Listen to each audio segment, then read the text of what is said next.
नमस्कार। MP classes Karanga में आपका स्वागत है। आज हमें दो चर वाले रैखिक समीकरण उसमें दो चर वाले रैखिक समीकरण हमें दे रखे हैं। इसका प्रतिस्थापन विधि से हमें हल करना है। चर x और y का मान ज्ञात करना है। तो प्रतिस्थापन विधि इसमें लगानी है। हमें चर है वो x और y का मान ज्ञात करना है।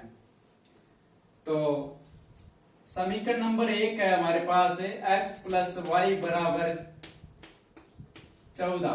समीकरण नंबर 1। दूसरी है x माइनस वाई बराबर 4। समीकरण नंबर 2। प्रतिस्थापन विधि लगानी है। कहने का मतलब एक से मान निकालना है और दूसरे में प्रतिस्थापित करना है। यहां से एक से निकाल लिया, मान लो इसमें x इक्वल टू निकाल लिया, या समीकरण 2 से निकाल लिया x इक्वल टू। एक से निकालकर उस चर का मान दूसरे में रखना है। जैसे यहां से निकाल लिया x बराबर है तो 14 माइनस वाई, ये मान इसमें रखेंगे। इस विधि का नाम है प्रतिस्थापन विधि। तो समीकरण 1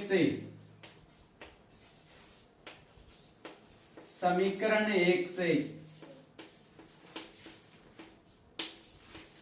x इक्वल टू निकाल लिया हमने। x इक्वल टू आ गया इसमें 14 माइनस वाई का मान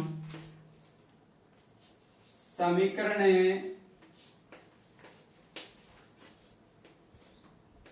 2 में रखने पर, या 2 में प्रतिस्थापन विधि का नाम प्रतिस्थापन है तो प्रतिस्थापित करने पर ऐसे लिख देंगे। 2 में प्रतिस्थापित करने पर, विधि प्रतिस्थापन है ये। प्रतिस्थापित करने पर कहने का मतलब है इसमें हो गया समीकरण 2 में x की जगह 14 माइनस वाई लिख देंगे। x की जगह 14 माइनस वाई लिख देंगे।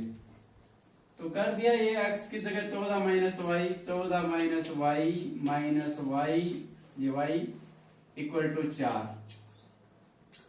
माइनस वाई ये जुड़ गया और 14 को इस साइड में ले जाएंगे तो माइनस का 2y बराबर 4 माइनस 14।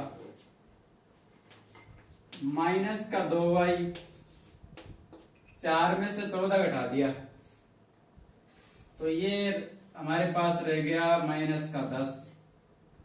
y इक्वल टू आ गया माइनस का 2 इधर गुणांक में तो दूसरे साइड में जाएगा तो भाग में, तो y इक्वल टू आ गया माइनस 10 बट्टा माइनस का 2। माइनस 10 में माइनस 2 का भाग दे दे, माइनस से माइनस कट गया तो y का मान आ गया यहां पर है हमारे पास है 5 आ गया। y का मान है 5 आ गया। अब हमें मान ज्ञात करना है x का मान। तो x का मान ज्ञात करने के लिए y का मान रखेंगे। x का मान ज्ञात करने के लिए y का मान इसमें रखेंगे। समीकरण 1 या 2 में कोई से एक में रख देंगे। तो y का मान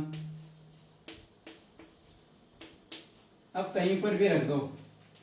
समीकरण 1 में प्रतिस्थापित करने पर y का मान समीकरण 1 में प्रतिस्थापित करने पर, समीकरण 1 में प्रतिस्थापित करने पर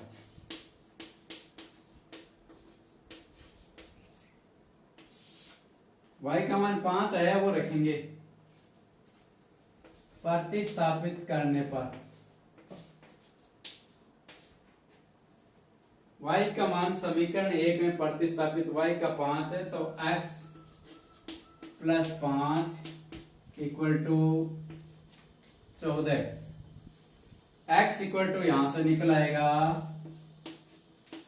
x इक्वल टू 14 माइनस का 5।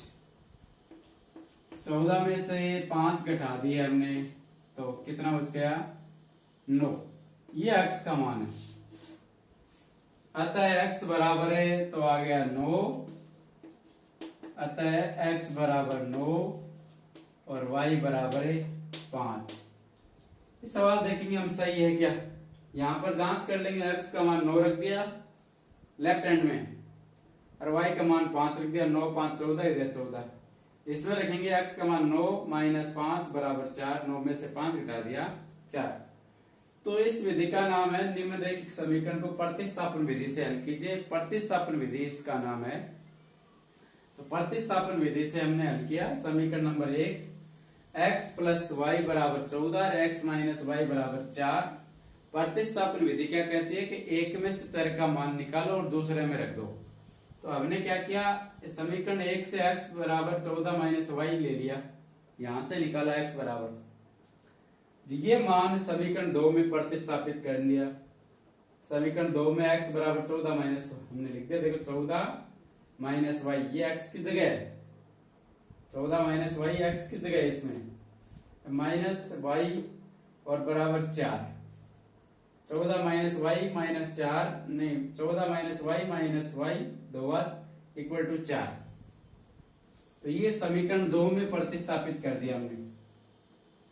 समीकरण 2 में प्रतिस्थापित करने पर ये 14 है, इधर प्लस का है, उधर जाएगा माइनस का, हो गया माइनस वाई आगे पीछे माइनस का है तो जुड़ जाएगा, minus Y 2y, minus 2y बराबर है माइनस का 10, 4 में से 14 घटा दिया, y बराबर इधर माइनस का 2 गुणांक में तो उधर जाएगा भाग में, y बराबर माइनस 10 बट्टा माइनस का 2, y का मान आ गया 5। अब ये y का मान समीकरण 1 में रख दो चाहे 2 में, कोई फर्क नहीं पड़ता है। हमें ध्यान यहाँ पर रखना है, यहाँ पर यहाँ 1 नंबर से हमने x इक्वल टू ले लिया तो 2 में रखना है वो, और 2 से x इक्वल टू ले लिया तो 1 में रखना है। लेकिन ये चर का फिक्स मान आ गया, ये y का मान ये 5 आ गया, तो ये मान कहीं पर भी यहाँ रख दो चाहे यहाँ रख दो, कोई फर्क नहीं पड़ता है। ये मान y बराबर 5, लेकिन ये मान 14 माइनस वाई वापस 1 में नहीं रखेंगे, समीकरण 2 में रखेंगे। तो x इक्वल टू आ गया 9। ये था प्रतिस्थापन विधि से हल करना।